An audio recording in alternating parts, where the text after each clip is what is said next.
اور شادی شدہ ہوں. بہت اچھی بات. میری اور اہلیہ کی پڑھائی ابھی جاری ہے.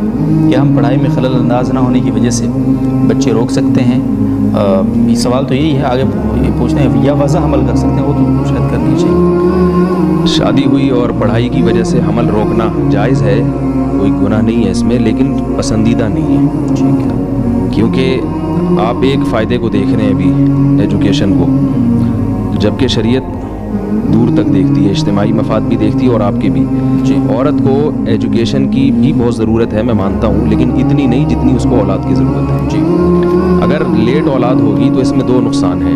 ایک تو یہ کہ بعض دفعہ ہوتی نہیں ہے, یہ اپنے اختیار میں نہیں ہے کہ جب چاہیں آپ اولاد پیدا کریں. سب سے بڑی بھول آپ کی یہ ہے. ایسے ہم جوڑوں کو جانتے ہیں جنہوں نے ابتدا میں حمل روکا, بعد میں ان کی بہت خواہش ہوئی اولاد ہو مگر نہیں ہوئی. تو یہ بہت بڑی غلطی ہوتی ہے. ہم یہ سمجھ رہے ہوتے ہیں کہ ہم جب چاہیں گے ہو جائے گی. دوسرا یہ ہے کہ اولاد دیر سے ہوگی تو پھر عورت کے لیے ان کو پالنا مشکل ہوگا. آپ کے لیے بہتر ہے کہ آپ کی اولاد جوانی میں ہی جوان ہو جائے. اور تیسری بات یہ ہے کہ حمل یا پریگنینسی تعلیم میں رکاوٹ نہیں ہے. میرے پاس یورپ امریکہ سے بھی لوگ آتے ہیں اور میں تو حالات پوچھتا رہتا ہوں. کہتے ہیں وہاں یونیورسٹیوں میں پریگننٹ عورتیں پڑھتی ہیں, لڑکیاں پڑھتی ہیں. پریگنینسی کو کوئی بیماری نہیں سمجھا جاتا. جی. تو پریگنینسی کے ساتھ سب کچھ ہو سکتا ہے, وہ تعلیم حاصل کر سکتی ہیں. ہاں وقتی طور پر چند دنوں کے لیے طبیعت خراب ہوتی ہے تو وہ تو ویسے ہی نارمل آدمی کی ہو جاتی ہے. اور عجیب بات یہ ہے کہ میڈیکل سائنس ہی کہتی ہے کہ پریگنینسی کے دوران عورت بہت ساری بیماریوں سے یعنی بچ جاتی ہے. پریگنینسی میں تو کچھ پریشانیاں ہوتی ہیں, لیکن اگر وہ یہ سمجھتی ہیں کہ پریگنینسی نہیں ہوگی تو ہماری پورے 9 مہینے تک صحت اچھی رہے گی, ایسا نہیں ہے. پھر دوسری چیزیں آنا شروع ہو جاتی ہیں.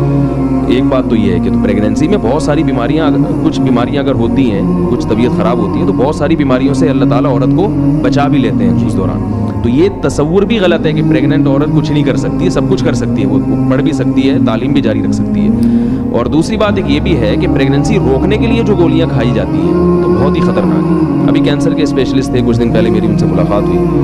میں نے ان سے پوچھا کہ آپ کے پاس جو کینسر کے پیشنٹ آتے ہیں اس میں کیا وجوہات کیا ہیں, تو انہوں نے بتایا کہ خواتین میں جو کینسر کی پیشنٹ ہیں نا, ان میں زیادہ تر وہ ہیں جو حمل روکنے کی گولیاں کھاتی ہیں.